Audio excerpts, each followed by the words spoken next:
everybody hear me?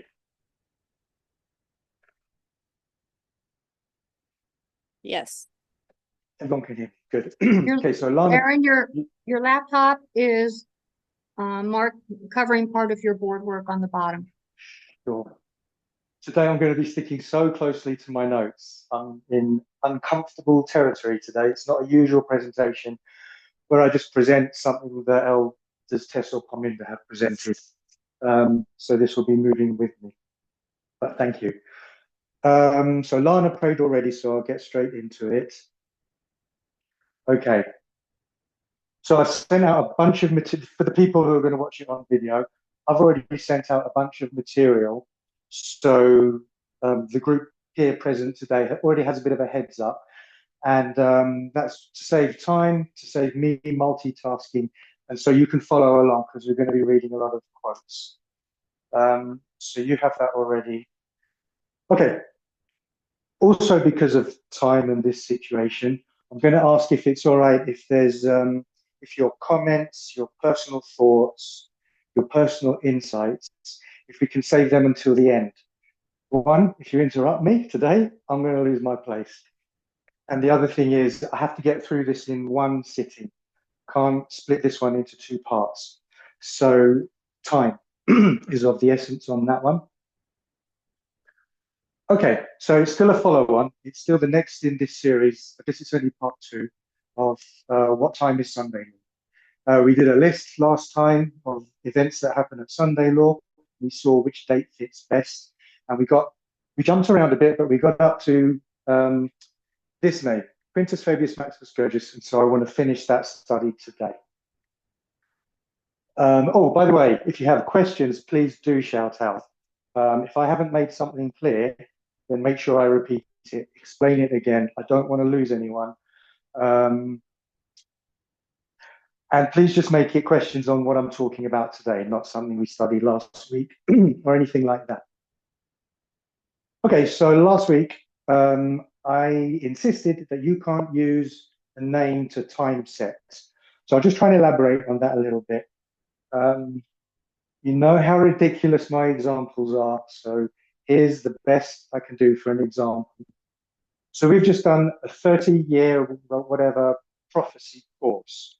And right now we're sitting our final test. Okay, so what you get tested on is what you've studied during your course. Example, let's say you're doing a baking course, a cooking course, and throughout your course, you've learned to bake cakes. So you've learned all about ingredients, which ones match and which ones don't, how to bake a vegan cake, how to bake a birthday cake, etc. Guess what you're going to get tested on as your final test? You're going to turn over your paper and it's going to say, bake a Christmas cake or something like that. Bake a vegan cake with these limitations. That's what you're going to get tested on.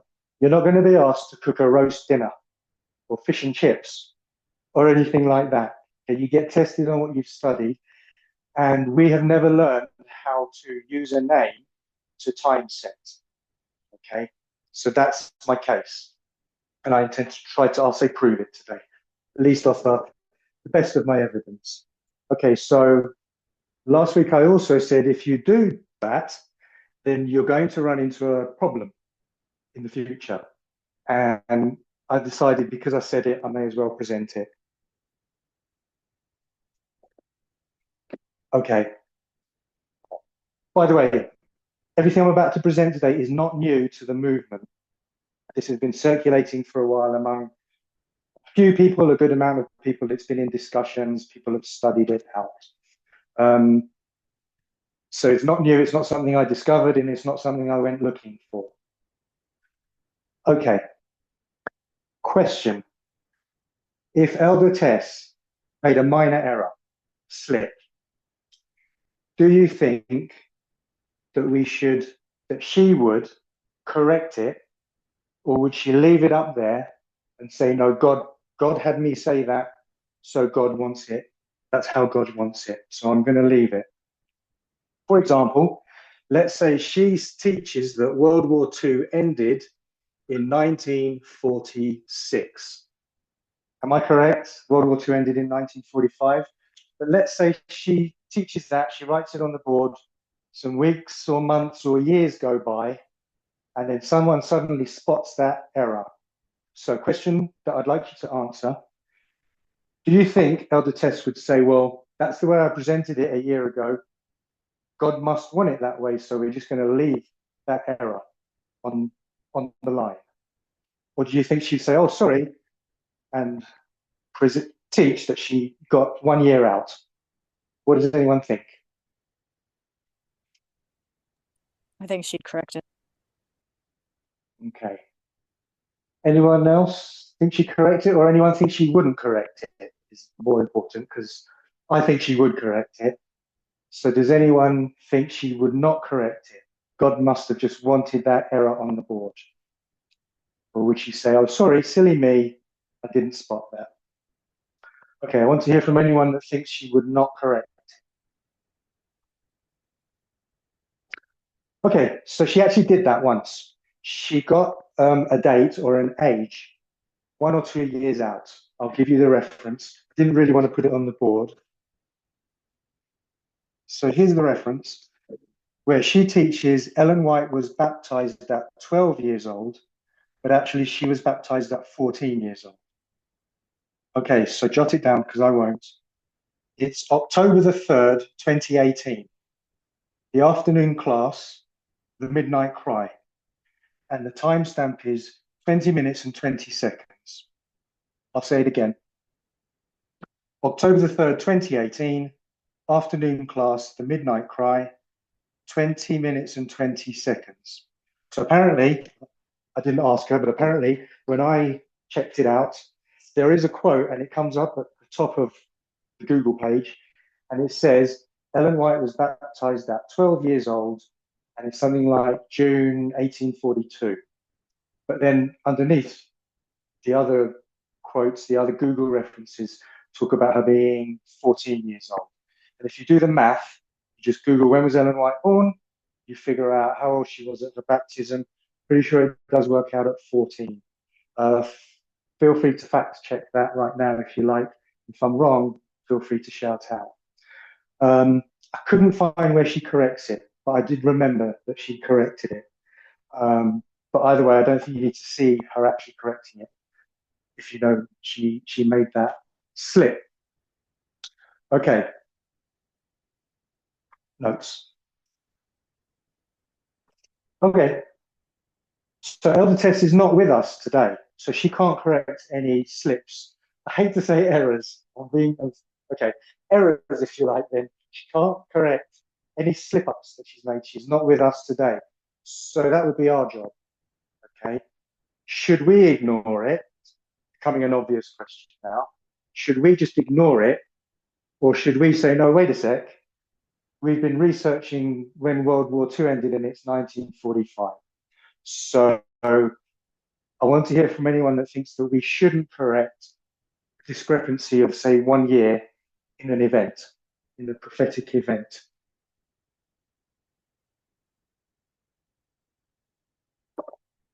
Okay, so do shout out if you think we should just leave the error.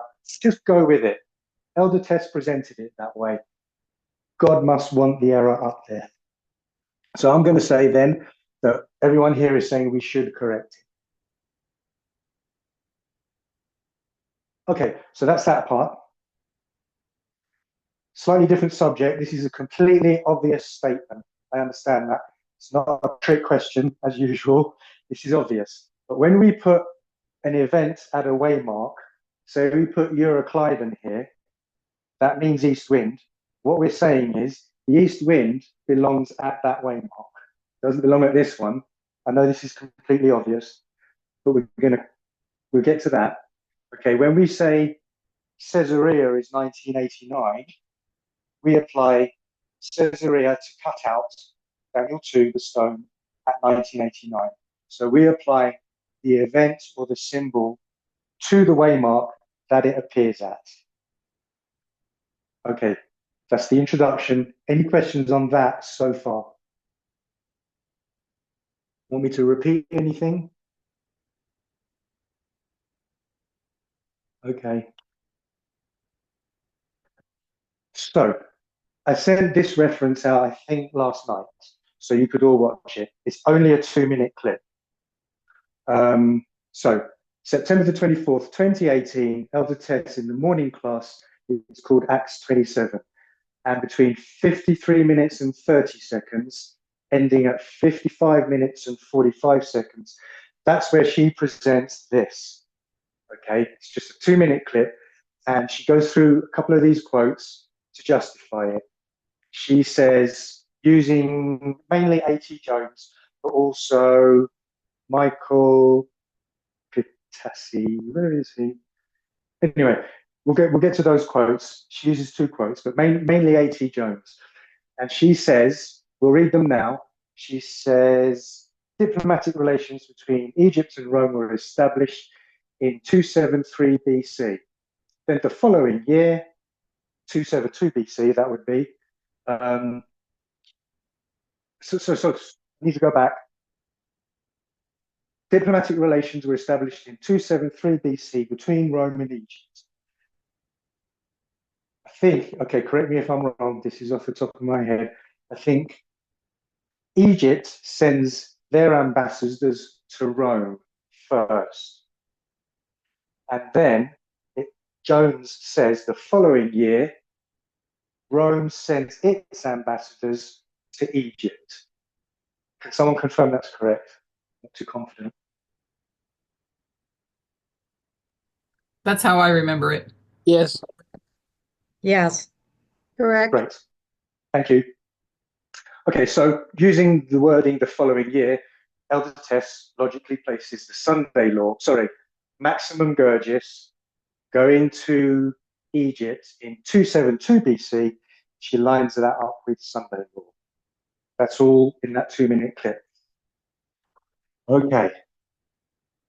So we'll go to that first quote that I sent out. This is A.T. Jones. Oh, I didn't put it on the board because it's already in the clip. She already reads it, but I'll read it again for today. Okay, Jones says, the reputation of the Romans beginning now to spread through foreign nations by the war they had maintained for 6 years against Pyrrhus, whom at length they compelled to retire from Italy and return ignominiously to Epirus. Ptolemy Philadelphus sent ambassadors to desire their friendship. So Egypt sends the ambassadors first. And in the next quote, we know that was 273. Yeah. Okay. Reading again, A.T. Jones. And the Romans were charmed to find it solicited by so great a king. And A.T. Jones is quoting Rollin. Okay, that's Charles Rollin. We'll get to that quote. We'll go to Jones's original source. And then, not quoting Rollin, but correctly representing Rollin, A.T. Jones continues and says, the following year, the Romans sent to Egypt 4 ambassadors in return for this courtesy from Philadelphus. Okay, so basically, all of that is just saying this, what I've explained already. Okay, so now what we're going to do is go to A.T. Jones's source, which, as I said, is this quote here. So I'm going to ask Kathy to put up that page, if you can, one with the red box.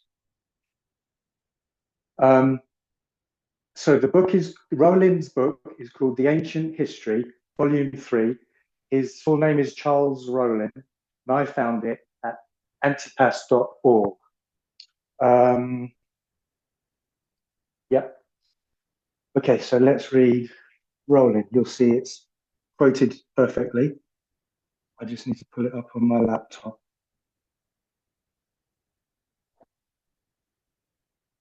Okay, so I'll just reread the quote just to show that A.T. Jones represented it correctly. The reputation of the Romans beginning now to spread through foreign nations by the war they had maintained for 6 years against Pyrrhus, whom at length they compelled to retire from Italy and return ignominiously to Epirus. Ptolemy Philadelphus sent ambassadors to desire their friendship, and the Romans were charmed to find it solicited by so great a king. And then you can see there's an asterisk because Rollins gives his source down at the bottom, and the asterisk says AM 3730 Ant JC 274. So I'm no historian, and I'd love to hear from anyone that understands that. But my best guess is that Ant J is Antiquities of the Jews, and C.274 means circa 274 BC. Okay, and then there's a second witness, which is Liv Epit 1 4 Eutrop, whatever. So the Roman numerals, I can't see them. And that's talking about, 1 second, that Liv is, I'd say colloquially known, or in English known as Livy, and he was a famous Roman historian, Titus Liviua, Liviua. So I think Rollins here, Charles Rollins is quoting Josephus and Livy. I could be wrong. Okay, let's carry on with the quote. So at that point, I think is when A.T. Jones stops quoting Rollins and paraphrases the next bit. Still in the red box. An embassy was also sent from Rome to Egypt the following year. That's where Jones got that from. In return to the civilities of Ptolemy. Okay, I'll finish and then I'll go back. The ambassadors were Q. Fabius Gurges, I don't know what CN is, Fabius Pictor, with Numerus, his brother, and Q. Ogulnius, I think. Okay, now you know why I wanted you to read it for yourself, because I can't pronounce most of it. Okay, so let's step back a bit and go to the reference that Rollins gives us. I'll read it again. An embassy was also sent from Rome to Egypt the following year in return to the civilities of Ptolemy, and it looks like a cross to me. So if you go right down to the bottom of the page, on the screen, can you see the whole page? Oh, yeah, okay. So I've underlined that one in red. The cross, again, says AM 3731 Ant J C273. So I think the way I'm understanding that is probably AM 3731. AM is probably the name of the book.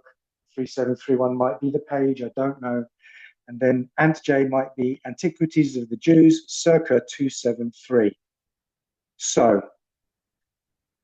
okay, I can come back on camera. The way I'm reading that, and you can tell me if you disagree, you're allowed to speak on this one. Okay, the way I'm reading that is Rollins, according to the footnote, is saying in 274 BC, Egypt sent ambassadors to Rome. Then in the following year, in 273 BC, Rome sent ambassadors to Egypt. So I want to hear from you. Does anyone think I'm wrong, or does anyone agree? Or am I, this is not what I'm good at? Go ahead. So it seems like you've read it correctly. It's just the matter of the years as a discrepancy of how we've been taught it and then how this reference puts it. Okay, one or two more people at least. Especially anyone that disagrees with me.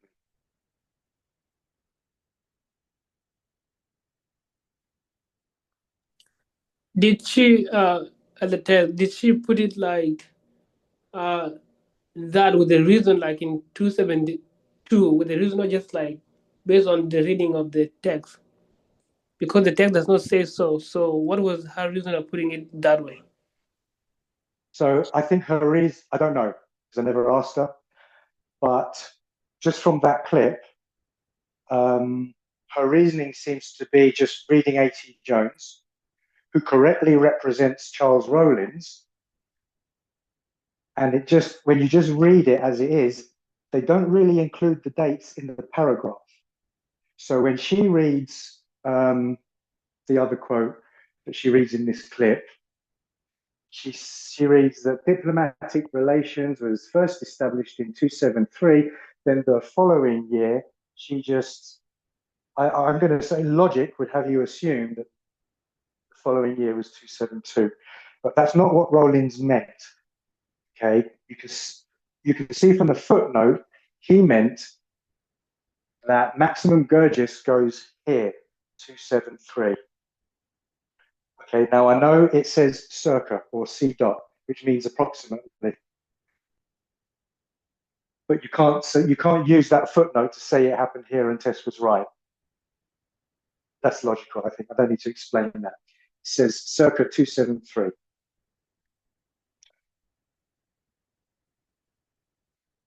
Okay, any questions? I'm just a little confused. Can you explain the date discrepancy one more time? Sure. Okay. Okay, so Elder Tess is reading A.T. Jones, who doesn't put any years, dates in that paragraph. I don't think. Someone can check. I'm not going to go and check myself. Either way, she's reading A.T. Jones, who's quoting Rollins. So they both say the same thing. That in 1 year, you get Egyptian ambassadors going to Rome. Then the following year, you get Roman ambassadors going back to Egypt. And what Elder Tess does, I'll say it this way, she assumes that that first year, when Egypt goes to Rome, is 273 BC. We'll look at that quote that she uses. Therefore, the following year is 272 BC. But when you look at A.T. Jones's source, it's Charles Rowland, and in the footnote, he says, no, that's not what I'm thinking. He says, no, Elder Tess, that's not what I'm thinking. I'm thinking in 274, Egypt goes to Rome, and then the following year, Rome goes to Egypt. Does that make sense? Yeah, that's better. I put into the chat what Elder Tess actually said on that video, and I was just trying to understand where we're going with this from here. But I know you're going to explain. Okay, so I'll tell you ahead of time where I'm going. I basically already let the cat out of the bag. I'm saying Elder Tess made a slip up here. Okay, just like she did with the age of Ellen White, when Ellen White was baptized. The only slip up she made was not going to the footnote of Rollins' book, Rollins' page. But if you read it without going to the footnote, I think Elder Tess used sensible logic. Okay. But I'm going to suggest, using all these sources, that actually you have to place maximum Gurgis at 273 BC, the increase of knowledge. It doesn't even go at Sunday law. That's where I'm going. Okay, thank you. Okay, go ahead. No, that's good. Okay, so far so good. Okay, then the next thing Elder Tess does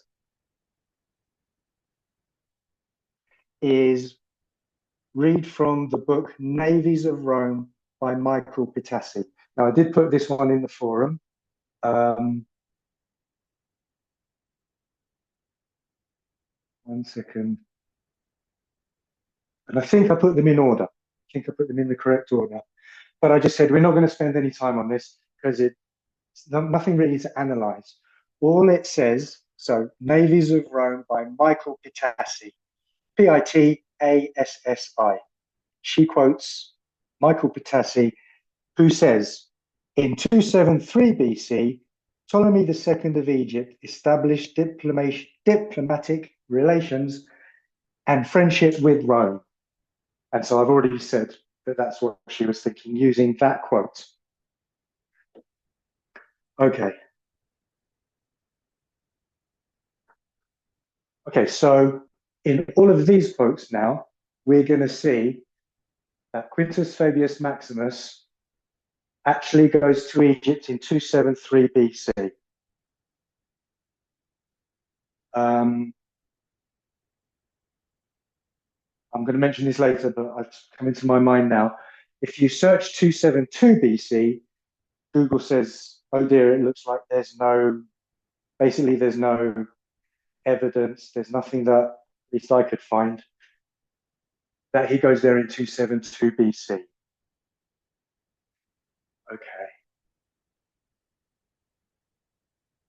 Okay, I think we can move on. I don't think I've forgotten anything. Except,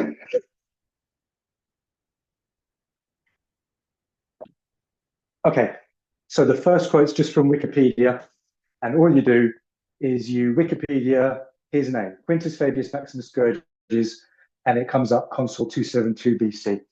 A quick tip, if you spell his name right, you'll probably save yourself about 45 minutes of searching for someone that doesn't exist. I got the name and the spelling all wrong. Okay, so this is what Wikipedia says. In 273, Fabius led a delegation of ambassadors to the court of Ptolemy II, Philadelphus of Egypt. So Wikipedia just says it straight.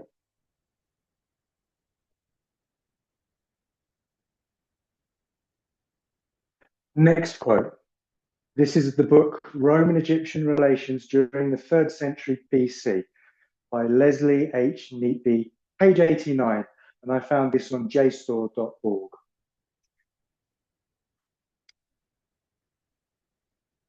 Quote, let me start again. Quote, that diplomatic courtesies were exchanged in 273 BC is, however, admitted. Eutropius, recording the visit to Rome of an Alexandrine embassy, which resulted in a treaty of Amicitia, and Valerius Maximus, the return visit of 3 Roman envoys in the same year. Okay, so this is where Rollins, and therefore Jones, differ from all these sources. I think all of these sources say Egypt went to Rome and Rome went back to Egypt, all in the same year, 273 BC. So that would be the only discrepancy, but it doesn't make any difference to the case I'm making that Quintus Fabius Maximus goes here, because it's not part of it. I guess you get that without me having to explain it. Okay, again, I don't want to lose anyone. Any questions at this point?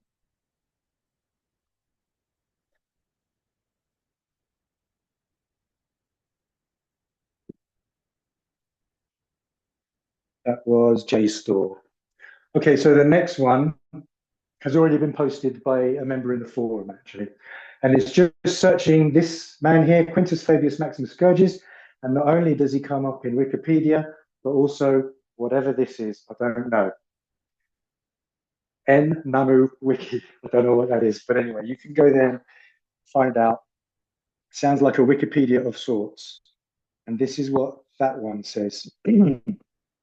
Again, in 273 BC, he, because we're talking about Quintus Fabius Maximus, in 273 BC, he was sent to Egypt as part of a mission that included Quintus Ogulnius Gallus.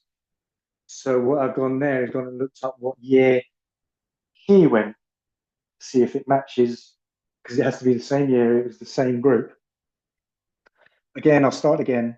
In 273 BC, he was sent to Egypt as part of a mission that included Quintus Ogulnius Gallus and Numerius Fabius Pictor. So Numerius Fabius Pictor, if he was on that trip, it should, if you Google him, it should also say 273. So I've done that. And others. The mission completed its mission to establish friendly relations between Rome and the Ptolemaic dynasty and received a huge gift from Ptolemy II, which it handed over to the treasury upon its return.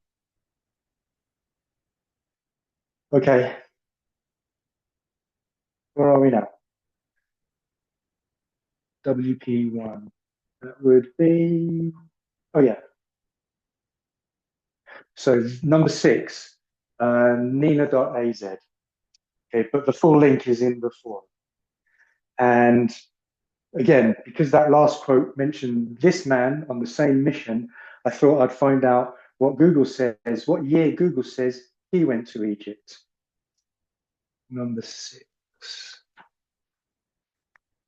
So this is number 6.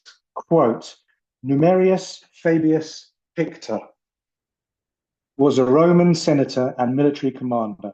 In 273 BC, he was among a group of ambassadors sent by the Senate to the court of Egyptian King Ptolemy II Philadelphus.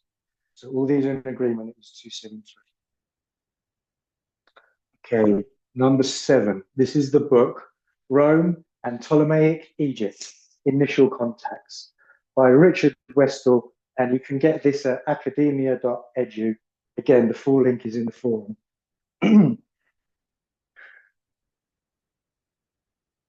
Okay, quote, coming out of distinct and opposed historiographical traditions, Fabius Pictor and Hieronymus of Cardia together attest to there having been an exchange of ambassadors, which is not to assert that the claim of an Egyptian initiative to be found only within the Roman tradition as it survives can pass uncontested.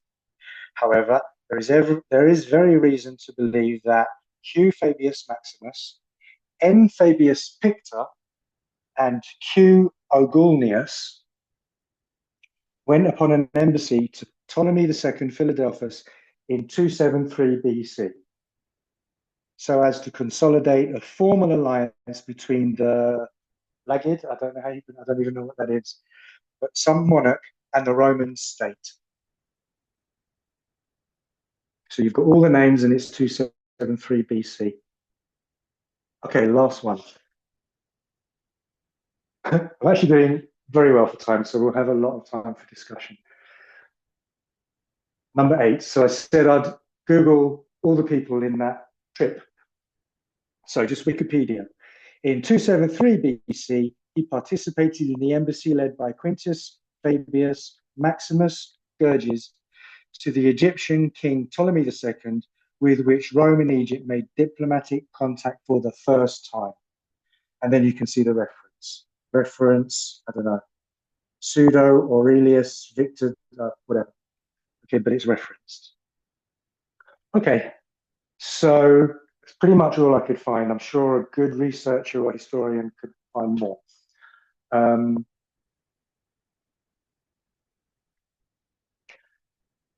So then I tried to search, because we want to be objective and not subjective. Okay, we just care about the facts and the figures, and if the evidence hurts, we go with the evidence, because not going to heaven is going to hurt a lot more. So you have to remain objective and not subjective. Don't let your feelings get in the way. So I thought, okay, I want to argue against myself, want to prove myself wrong, because I want to go to heaven as well. So I looked for these names, Quintus Fabius Maximus Gerges and the others, Numerius Fabius Pictor, and Quintus Ogulnius Gallus, 272 BC, and all the usual Rome to Egypt and ambassadors, 0. 0 quote. No evidence that I could find. A lot of you are better at research. Very interested if there is. Okay, any questions at this point? Because that's that section over.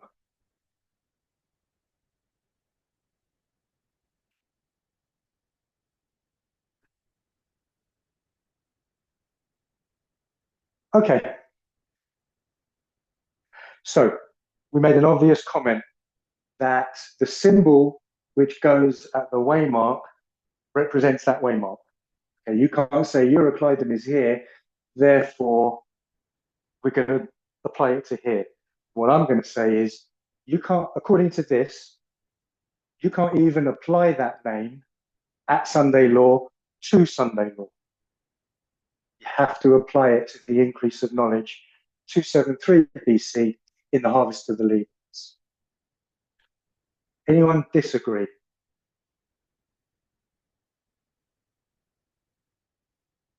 So whatever interpretation of that symbol you want to go with, you have to say it happened in what? 2022 maybe? 2023? I don't know what the increase of knowledge is. Maybe 2022 or something, but whatever. So if you're going to go with Elder Parminder's interpretation, you're going to have to say there was some kind of maximum vote in 2022, which there wasn't. So I want to explain something that Elder Parminder did. Elder Parminder, he wasn't saying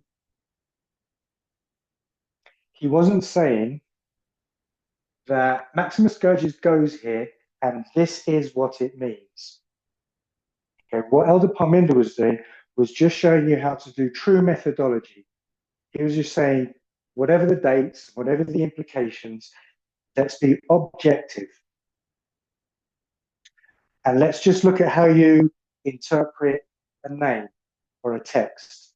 This is how you do it.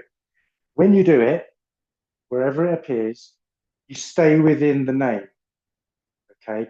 You don't go to an external source to interpret the name. That was the mistake I made, okay? I said flood means persecution, because that's what it means in the Bible. And Elder Parminder said, you can't do that. You can't go to a different source. You've got to stay within the context.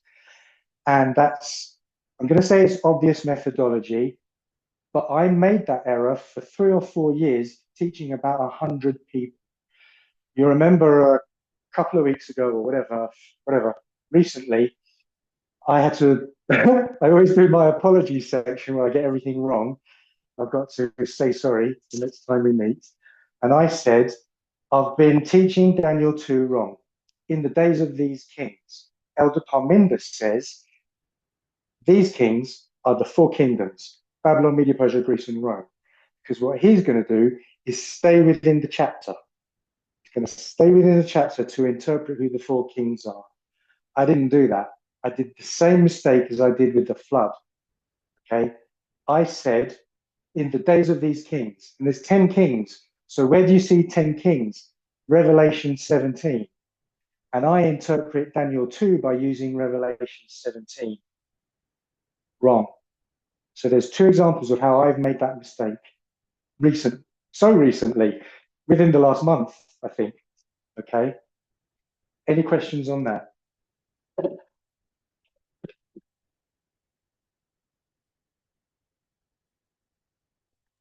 Just one, Aaron. Please. Good morning.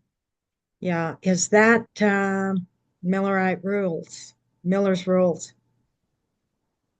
Got me there. Anyone know? Stay within the context. Well, I would Must be, 'cause we say always- yes.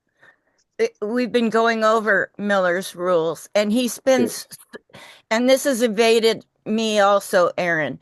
What you were explaining happens to you when you leave a context. And Elder Parminder goes into great detail just using the scripture itself, telling us to eliminate any preconceived or going to any other place before we fully understand the scripture itself and every word in the scripture as it reads, right? In that context, then you can begin the other research. But Yes. yeah. Good. Well said. Yes, thank you, Susan. That's clear. Yeah. Basically, context is everything, isn't it? So why I do these things, I don't know. Okay. Okay, so let's just go with that before we move on. Let's say, because I like to fight against myself, okay? I want to be objective, even if it hurts. Increase of knowledge. So let's say we know Maximum Gurgis goes here, and we say we're going to interpret that name, and it means maximum votes. Now this is the increase of knowledge, so I'm going to say it has to stay at the increase of knowledge. But anti-Aaron, the other person that I'm sparring with, is going to say, no, this is an increase of knowledge on the Sunday law. So you're receiving an increase of knowledge on the Sunday law waymark, which says maximum vote, which means now we know the date of the Sunday law, November 5th, 2024. And we'll take questions, we'll discuss this at the end because not everyone agrees with this. But I'm going to say if you use Parminder's methodology to interpret that name, he comes out with maximum votes. And when was the maximum votes? When was the maximum impact? When was the maximum number of people voting? Was it July 18th or was it November 5th? Okay, we know the maximum amount of people voting was definitely November the 5th by far. And I'm going to say the maximum impact on America and the world was also November 5th. So let's question Aaron and say it's an increase of knowledge on the Sunday law. So now we know the time of the Sunday law by using Elder Parminder's interpretation. What's wrong with that? That is a question. What's wrong with that? Could you repeat the question? Okay, yeah. So we have said that whatever symbol goes at a waymark applies to the waymark. Eurocliding goes here, so you get the east wind at 2001. You don't get the east wind at any other date according to that story. So you have to apply the symbol to the waymark it appears at. Now we know, I'm going to say we know, I think, that actually maximum Gurgis goes here, 273 BC. So I'm going to say maximum Gurgis applies to whatever the increase of knowledge is, maybe 2022 or something like that. Doesn't apply to Sunday law. That whole foundation is wrong. Okay. So you would have, so if you're going to use Elder Parminder's interpretation, you're going to have to find what maximum vote occurred in whatever 2022 or 2023, whatever you think. And there probably isn't one. And I don't think that was Elder Parminder's intention. I don't think, yeah, but that's what the rules would tell you to do. Does that make sense so far? Yes.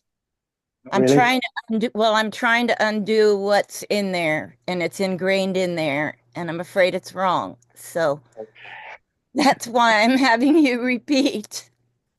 Now you know why I did all that sending out stuff before I started, because I wasn't going to be able to do all this. Okay, so basically, very simply now, we say that when a symbol appears at a waymark, it applies to that waymark. So I'm saying maximum Gurgis appears actually at this waymark, so it applies to the increase of knowledge, not the Sunday law. But Aaron, isn't the increase of knowledge about the Sunday law? Exactly. So when I wanted to fight against myself, I said that to myself. So you could argue, no, Aaron, you're wrong. This is an increase of knowledge on the Sunday law. So you work out what maximus Gurgis means, and it means maximum vote. And you say, look at that. God is telling us when the Sunday law is. It's when the maximum vote is, I'm just going to say November the 5th. I don't know how you can get July 18th out of Parminder's analysis. Okay, so just to confirm, that is correct, that the increase of knowledge gives us the formalization of what is going, no.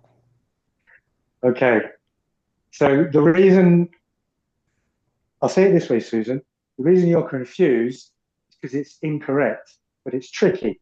So I think you can see it's not right, but you can't see where it's not right. That's why it's not making sense, because it's not correct. Okay, so what's wrong with saying, wow, God has shown us the date of the Sunday law, because the name goes there, maximum vote. God has shown us the date of the Sunday law here at the increase of knowledge. What's wrong with that methodology? Because it sounds good.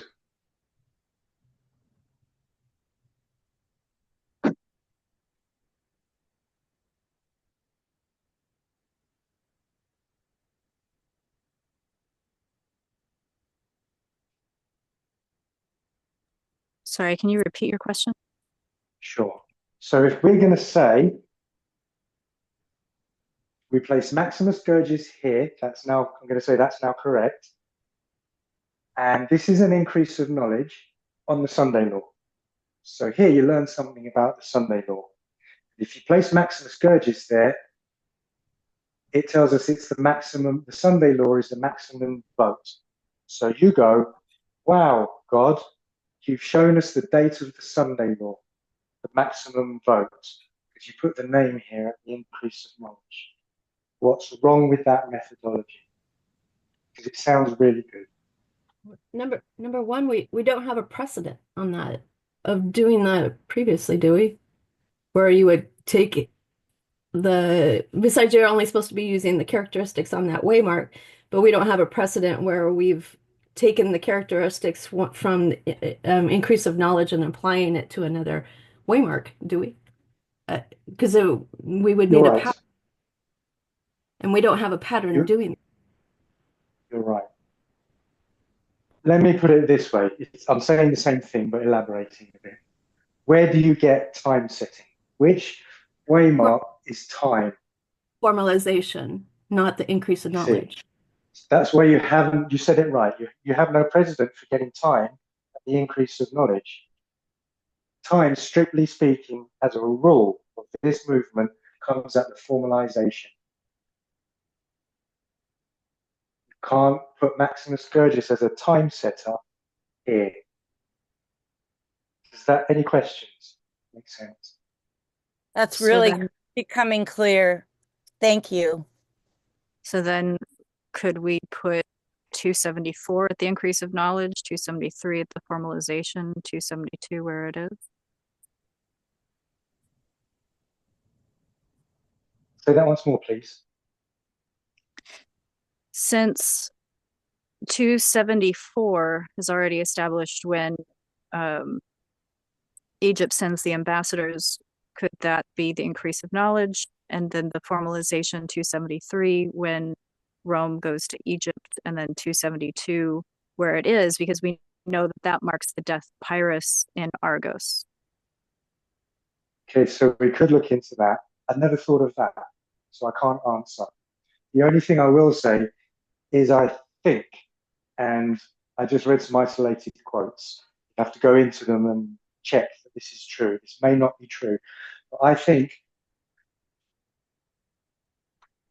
these ones from 3 downwards, I think they all say or imply that it was all during the same year, 273. In other words, these ones don't mention 274. I think Rowling, and only in the footnote, is the one that mentions 274. So I'll draw what I'm thinking. I'm not sure. I'm thinking 274 is not actually a prophetic waymark, which leaves 273 BC at the increase of knowledge. Don't forget, that's not the only property, increase of knowledge, it's also concord. And you'd have to move concord then if you move 273. Another thing, yeah, 273's got a lot connected to it, like 273 Levites and stuff. I wouldn't be able to go in and redo that whole thing. So I'm thinking at the moment to leave it there. Does that make sense? Yes. Okay. So that means I don't know what to do with 272 either. Because it seems to me like that's not a prophetic event. It is, though, because that's when Oh, it Pyrrhus is? dies. 272 is when Pyrrhus dies. Okay. Thank In you, Argos. Anissa. Yeah, you're welcome. Because as I was saying that, I was thinking, oh no, that throws the Sunday law waymark into question. So I'm so glad you said that. I need another drink. It's just water. Sam. Uh-huh. Okay, so that's Elder Parminder's methodology. Time. Okay, we're doing good for time. You're Yeah, sharing your just to water. know, you might not want to drink after. He only does All it the when my bird back flu is going turned. around. Yeah. Okay. So, okay, now you have a different methodology in the movement. You've got Elder Parminder's methodology, and you have, face it, Elder Terry's methodology, and I'm not up to speed on it. This could well be wrong. Please let me know if you're keeping up with Elder Terry's messages.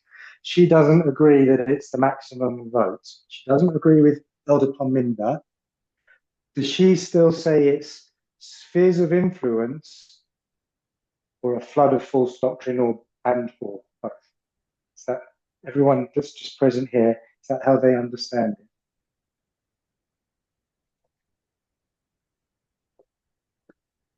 I just drank it, whatever.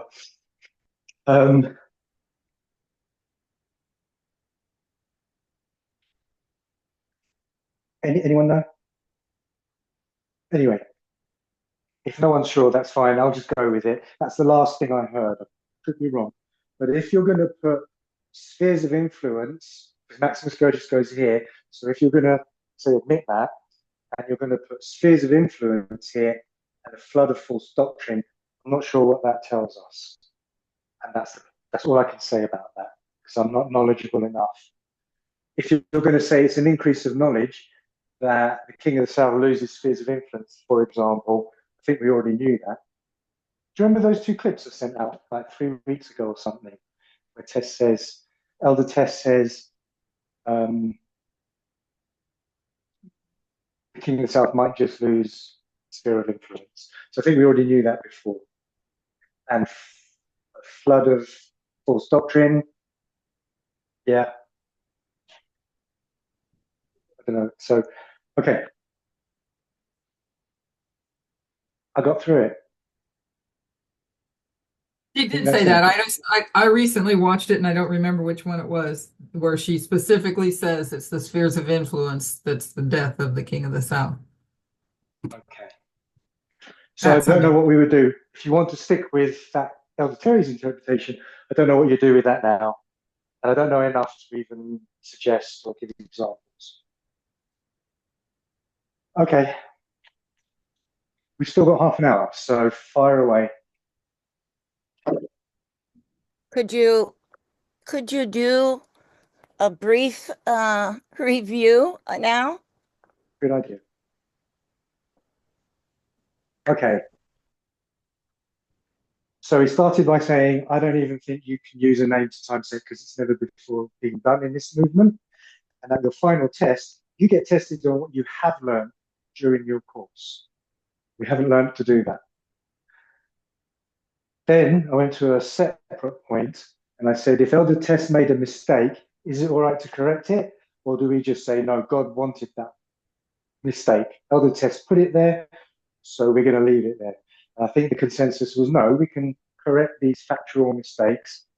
And if she got the wrong date, she was out by 1 year, like I'm saying she was out by 1 year here, we should correct that. She would correct it, because she already did, when she was 2 years out on Ellen White's baptism, at what age she was baptized. So we know Elder Tess would already correct herself. Then we said, she's not here to correct herself, so are we allowed to correct her? If we looked back and saw she put 1946, can we all say, no, that's the wrong date, we need to correct it? And I think we all said, yes, there's really no difference, even though she's not here. Okay.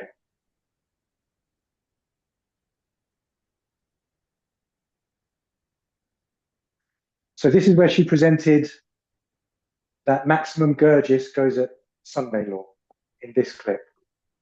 And the main source she used was A.T. Jones. And all A.T. Jones does is quote and correctly represent Charles Rowland. So we went to Charles Rowland's original source, and we saw he didn't actually mean that. So she got everything right. I'm going to say correct logic until you look at the footnote at the bottom and you realize Rowling didn't mean that maximum Gurdjieff goes at 272. Rowling says maximum Gurdjieff goes at C dot 273. And A.T. Jones didn't elaborate on it. So the only way, so I'm going to say the only little slip she made, she read all the logic, I think, appropriately, but she didn't go to the footnote of the original. I can forgive her for that, for sure. But that would have just gone ignored if it wasn't for all this focus now that we have on this name. So we went to the original, we saw that actually he says maximum Gurdjieff should go at 273, and then we found other sources which agree.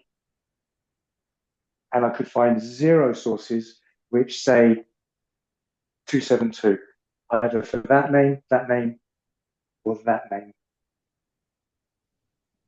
So I'm going to say we need to put maximum Gurdjieff at the increase of knowledge, not the Sunday law. And we said well, the symbol that you get at a waymark refers to that waymark. You get Euroclydon here, and it refers to what happened in 2001. You get Caesarea in 1989, and it refers to what happened in 1989. So you get maximum Gurdjieff here, it must refer to or apply to what happens at that waymark, not that waymark, whatever year that is. Increase of knowledge, not Sunday. And then we tried to fight against that and say, well, I said, I know people that are going to say, but this waymark is an increase of knowledge on the Sunday.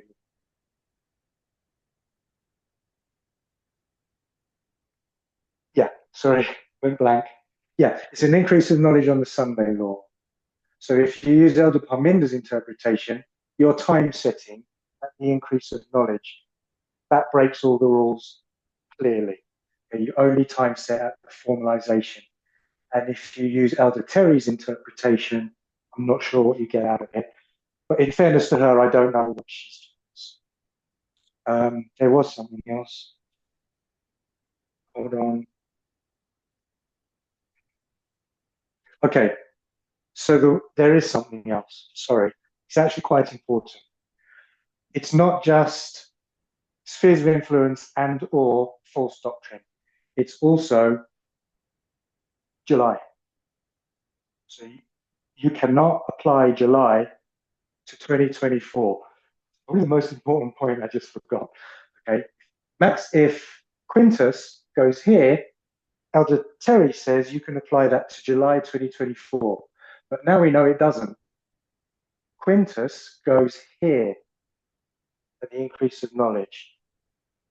So if you're going to stick to Elder Terry's methodology, if you think it's correct, you're now forced to say something happened in July of whatever year, 2022 or 2023 are your own choices, I think. It's the increase of knowledge here. Either way, July is not Sunday law. So is that okay? That was great. Your thought? Okay. You helped me. You cleaned it up and put it all together again. So thank you. I just want to put a question forth.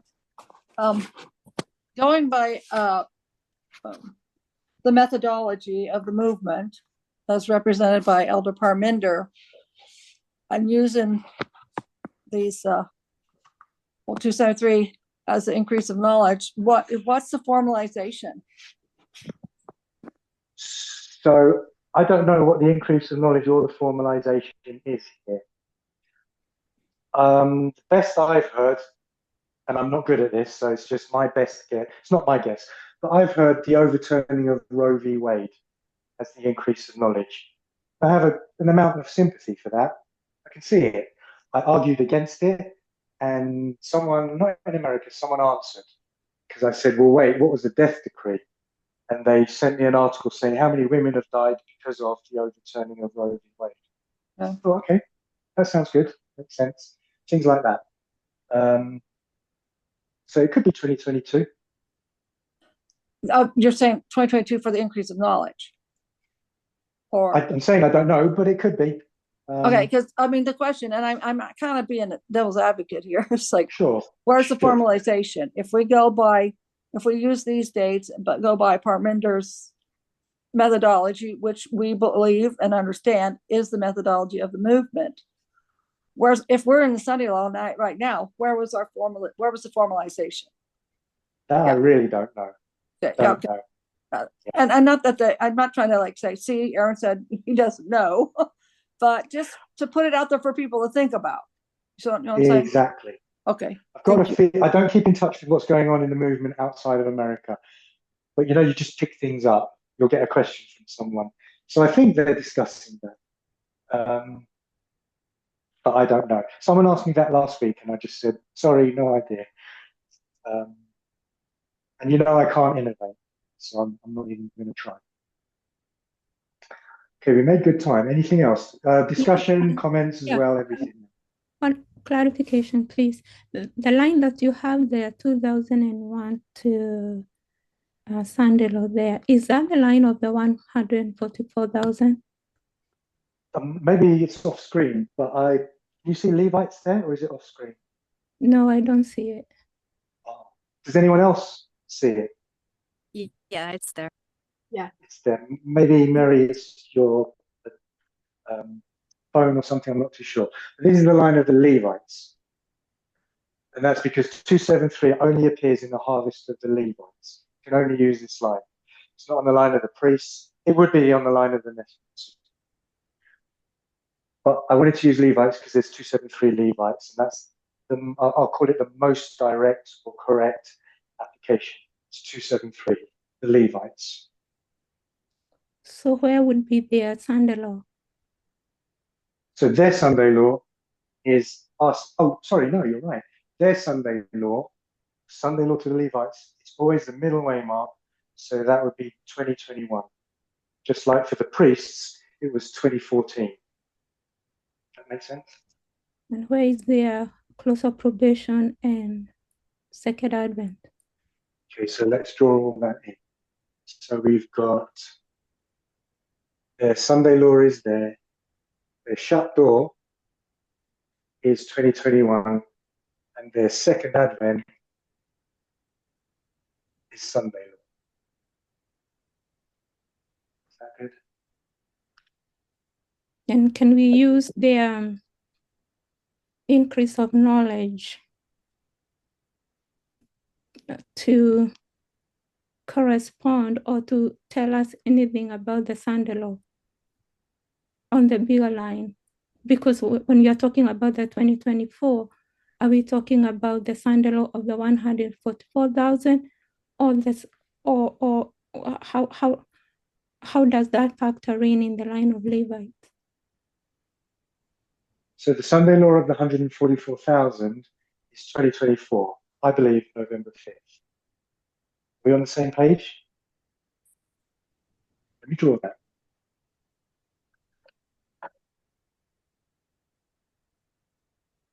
Okay, so I'm going to take this off space. Maybe I should take a picture. No, I don't want to do that. Okay, so this is the line of the 144,000. Use another different color.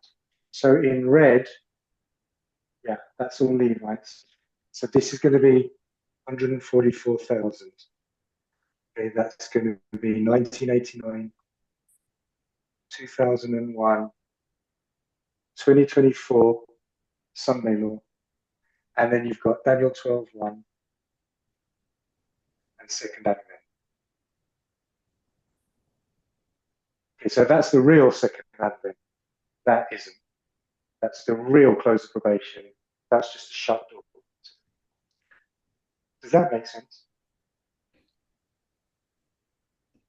If you want a picture and then open up more space, I can do a quick screenshot for you if you step out of the way. You are kind of out of the way. You can take a screenshot, but I'd also try and leave it all up there. But go ahead in case I do need to. Thanks. Okay, I have it.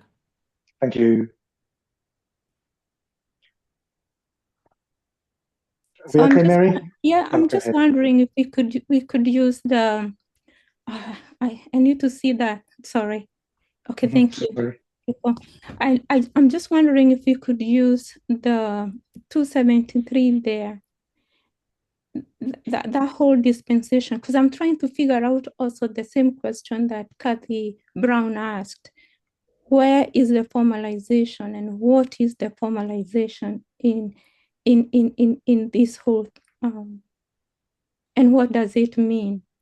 Because we seem to be, at least in my mind, I seem to think that the discussion is stuck on the dates of the maximum gauges and, November 5th. So what is the significance of all of that? And what seems to be the problem? And can we connect it with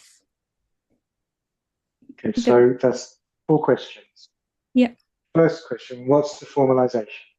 I have no idea. I don't know. What do you Second mean, question. the formalization for the bigger line there, the 20? No, sorry. Well, I don't know what the formalization is there because that's way in the future. Hopefully not too far, but I have no idea. But I don't know. This is in the past, and I don't know what the formalization is in the harvest of the Levites in between 21 and 24. So I don't know. But what was Boston? What was the increase of message about? Because for us to even say the increase of message, it must have arrived for them. The increase of knowledge, I don't know what that is either. I have some sympathy with it being the overturning of Roe v. Wade. But I'm And not good at that. internally, wouldn't it be Vespers 2022? So here is a complete I don't know as well. I'm going to say I think we do. Yeah, we must have so we do have an internal message, even though it's to the Levites. There are no Levites. But I believe we have a loud cry message, and we're not going to the Nephilim either. So I still think we probably had an internal message. And you know me, that would be either Tess or Parminder, which doesn't help because there's so many studies. Yeah, you can see the mess I'm in. I just don't know. Just make everything line up. But for the external, then it has the increase in knowledge formalization has to point to whatever Sunday law represents, right? Yes.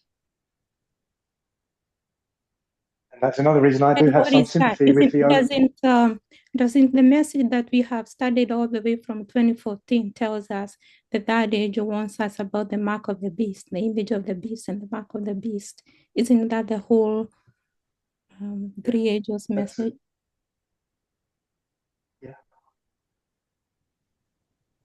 300 messages, the mark of the beast. We've been studying that for years or decades. And when was it? When was the image set up? So again, I'm not able to go into that model.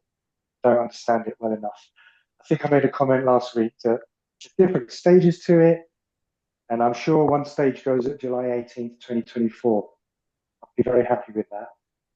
Wouldn't have a problem, but I'm not able to innovate. I can't do. Okay. Lots of I don't know. Sorry, I can't be more help. Okay, we've got a lot of time. 15 minutes. But does represent as well, though. I mean, dictatorship.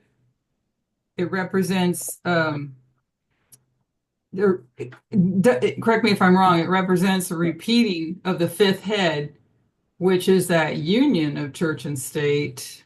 But it would be culture, if I say that right. But something I was looking at when it came to the neocons and the paleocons is the paleocons were the ones that were more about morality and getting back to God. And we do know that Trump is a paleocon. So I don't know if that fits into any of that as well. Because they do have religion backing them where the neocons weren't focused on the religious aspect. I don't know if that's Okay. right. I think that's right, but you know what I'm like when I rely on my memory. But it sounds good to me for what it's worth. So here's another interesting point for 2022. Project 2025 was published in April of 22. Okay. So that also sounds good. Increase of knowledge on the Sunday law. Trump did win.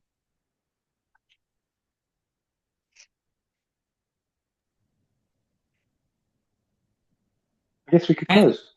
And the Oh, go people ahead. were preparing to vote for a king. In what way? Well, he represents the king as opposed to, I mean, it's done through democracy, but he Yeah. represents the choosing, and everything was leading up to the people are asking for a king, and then they voted for their king, despite the king's behavior that they've been able to see since 2016, but you can go all the way back to 1989 and see the behavior of the king. Okay. Just some of my thoughts, sorry. Yeah, good thoughts. Okay. I guess I'm going to have 2 more videos in this series. So I guess we'll leave behind that name, unless anyone wants to bring it up again in the future. And we'll move down the list of events that happen at Sunday law. See, we're only considering 2 dates in this group. We're not thinking of any in January. So July 18 and November 5th. So things like the death of the King of the South. I guess we'll just throw the East Wind in there, just because Elena did. Catholic Church has no social or political prophetic role in end times, in our times. So no Jesuits or anything like that. We'll put that in place. So you won't see any, there's no point in lining up the Catholic Church with the Sunday law or anything. Anyway, we'll go down that list. And then it's going to be an anticlimax, but I'm going to present why I think the evidence points to November 5th. I think all this evidence points to November 5th, but I'm going to present it. And you can present it in 2 or 3 minutes. It's going to be an anticlimax. And I've already mentioned it several times. So, in fact, I think I'll probably do one more session end of January. That will be that for that series, unless something else comes up. Any last thoughts?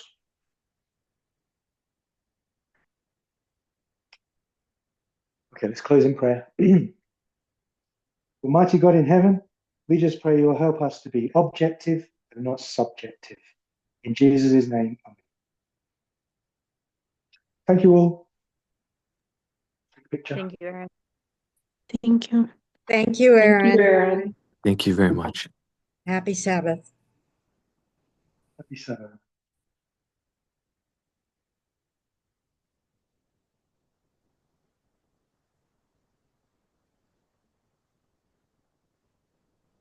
Okay, I'll send that on the form. I believe Kathy has a closing hymn for us too as well. Okay. If